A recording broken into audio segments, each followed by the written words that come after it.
Imagine sailing the vast Atlantic Ocean in 1872, only to stumble upon a perfectly seaworthy ship abandoned, its crew vanished without a trace.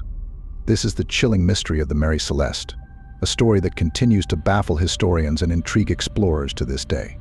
Get ready to embark on a journey into the depths of maritime history, uncovering the secrets that have shrouded the Mary Celeste mystery for over a century.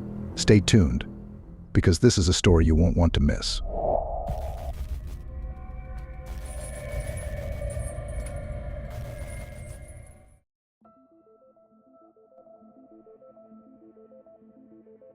The Mary Celeste, originally named Amazon, was built in late 1860 at Joshua Dewis's shipyard in Spencer's Island, Nova Scotia.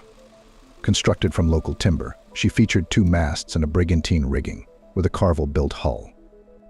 Launched on May 18, 1861, and registered in nearby Parsborough on June 10, 1861, she measured 99.3 feet long, 25.5 feet wide, with a depth of 11.7 feet, and weighed 198.42 gross tons. Owned by a consortium led by Joshua Dewis, her first captain was Robert McClellan. After her launch in June 1861, the Amazon embarked on her maiden voyage to 5 Islands, Nova Scotia, where she loaded timber for London. Captain McClellan fell ill and died upon their return to Spencer's Island. John Nutting Parker took over, facing challenges such as a collision off Eastport, Maine, and sinking a brig in the English Channel after leaving London. Parker commanded the ship for 2 years, focusing on the West Indies trade, including a notable visit to Marseille where she was painted by maritime artist Honor de Pellegrin. In 1867, William Thompson assumed command until Amazon was wrecked during a storm at Cape Breton Island in October, prompting her abandonment and subsequent acquisition as a derelict by Alexander McBean of Glace Bay, Nova Scotia on October 15th. Within a month, McBean sold the wreck to a local businessman. By November 1868, the businessman transferred ownership to Richard W. Haynes, an American mariner from New York, for $1,750. Haynes invested an additional $8,825 in restoring the vessel and renamed her Mary Celeste. In December 1868, he registered her as an American vessel with the Collector of the Port of New York, assuming command as her captain. In October 1869, creditors seized the ship, which was then sold to a New York consortium led by James H. Winchester. Over the next 3 years, the ownership of the consortium changed several times, with Winchester maintaining at least half share throughout. No records of the Mary Celeste's trading activities during this period exist. By early 1872, the ship underwent a major $10,000 refit, significantly enlarging her to 103 feet in length, 25.7 feet in breadth, and 16.2 feet in depth. Structural improvements included adding a second deck, extending the poop deck, installing new transoms, and replacing numerous timbers. These enhancements increased her tonnage to 282.28. As of October 29, 1872, Winchester held 6 shares. 2 minor investors had 1 share each, and the remaining 4 of 12 shares were held by the ship's new captain, Benjamin Spooner Briggs.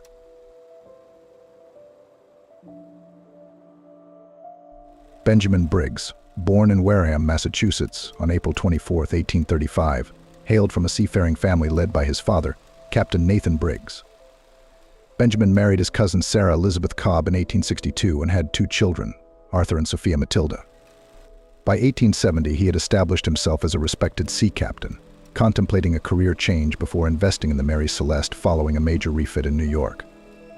In October 1872, Benjamin, accompanied by his wife and infant daughter, embarked on the ship's voyage to Genoa, Italy. He handpicked a crew that included trusted men like First Mate Albert G. Richardson and Second Mate Andrew Gilling, along with Steward Edward William Head and 4 skilled German sailors. In his correspondence, Benjamin expressed confidence in both the ship and crew, while Sarah noted the crew's initial competence and demeanor. On October 20, 1872, Benjamin Briggs oversaw the loading of Mary Celeste's cargo of 1,701 barrels of alcohol at Pier 50 on the East River in New York City. A week later, his wife and infant daughter joined him. By Sunday, November 3rd, Briggs wrote to his mother, planning to depart on November 5th, confident in the ship's readiness for a smooth voyage. Departing on the morning of November 5th from New York Harbor with Briggs, his family, and 7 crew members, they anchored off Staten Island due to uncertain weather. Sarah Briggs used this delay to send a final letter to her mother-in-law. 2 days later, with improved weather conditions, Mary Celeste set sail into the Atlantic. Nearby, the Canadian brigantine Di Gratia, commanded by Captain David Morehouse and First Mate Oliver Deveau, awaited cargo for Genoa via Gibraltar. While it's speculated that Briggs and Morehouse may have known each other, their specific relationship remains uncertain, though they departed for the same destination about 8 days apart.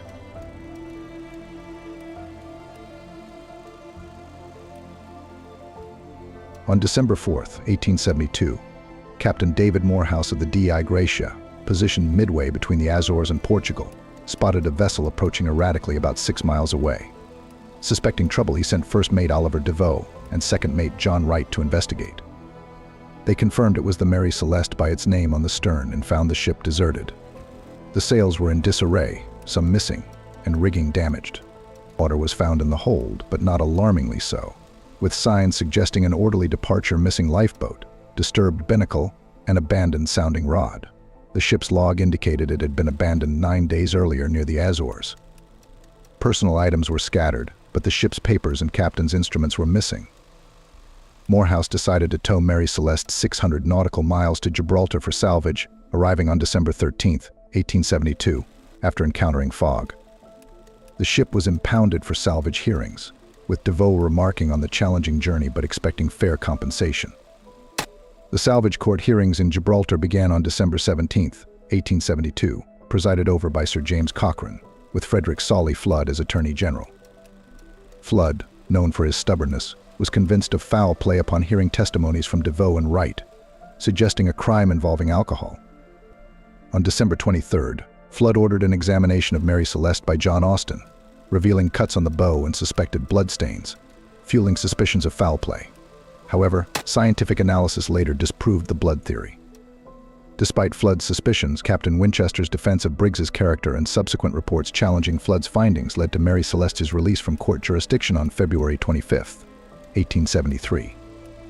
The ship, under a new crew, departed for Genoa, and a salvage award of PS 1,700 was granted on April 8, significantly less than expected. Cochrane's criticisms of Captain Morehouse further tainted public opinion, despite no concrete evidence of wrongdoing.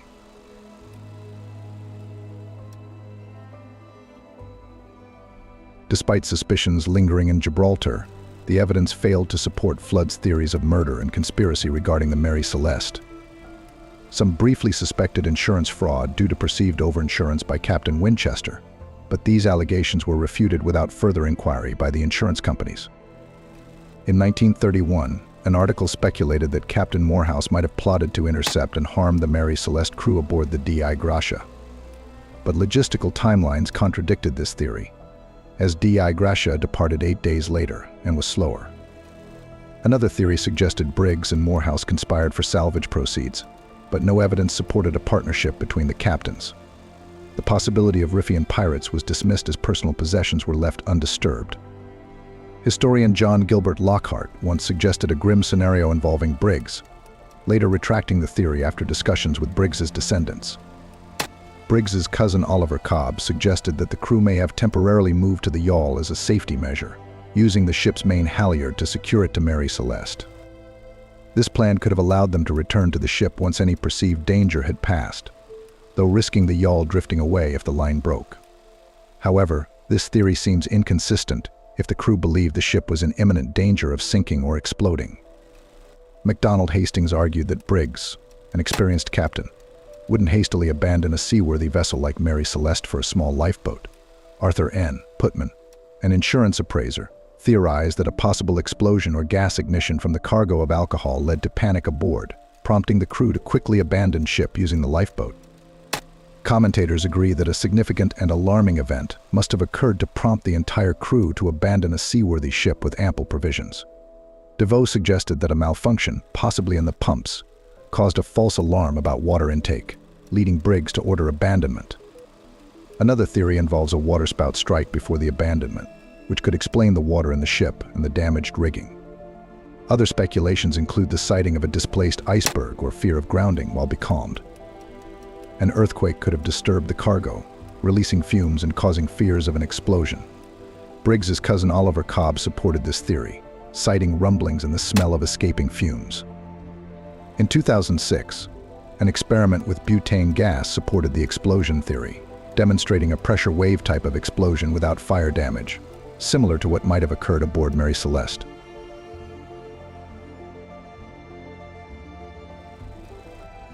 Mary Celeste, after leaving Genoa on June 26, 1873, arrived in New York on September 19th, but her reputation suffered following the infamous Gibraltar hearings filled with tales of bloodshed and murder. Unwanted, she languished on docks for years. In February 1874, she was sold at a loss to New York businessmen who struggled to make her profitable on routes through the West Indies and Indian Ocean. By February 1880, she changed hands to Boston owners, encountering misfortune when Captain Edgar Teuthel died in St. Helena, the third captain to pass prematurely while in her command. In November 1884, under Captain Gilman C. Parker, she was deliberately wrecked off Haiti's Rochillois Bank, laden with overinsured cargo misrepresented as valuable goods. Parker and associates attempted insurance fraud, but when exposed, legal consequences ensued. Despite efforts to salvage her reputation with claims of finding her remains in 2001, scientific testing later proved inconclusive about the wreckage's identity.